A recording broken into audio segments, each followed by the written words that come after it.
وسیلہ، لفظ وسیلہ واو سین لام وصل سے نکلا ہے، جس کا مطلب ہے جٹ جانا، اللہ کا حکم ماننا، نبی صلی اللہ علیہ وسلم کا حکم ماننا، نیک اعمال کرنا، اور یہ اعمال وسیلہ ہیں۔ وسیلہ ایک مقام کا نام ہے، وہ جنت میں ہے، اور یہ مقام حضور کو ہی دیا جائے گا۔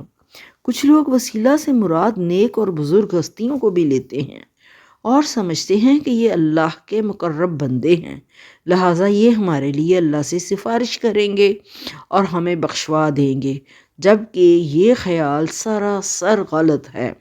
ہم نیک اعمال کر کے اللہ تعالیٰ سے براہ راست وسیلہ قائم کر سکتے ہیں اور اللہ کا قرب حاصل کر سکتے ہیں۔ اللہ کی ذات کے سوا کسی اور وسیلے کا سہارا لینا شرک میں آ جاتا ہے، اور شرک بہت بڑا ظلم ہے۔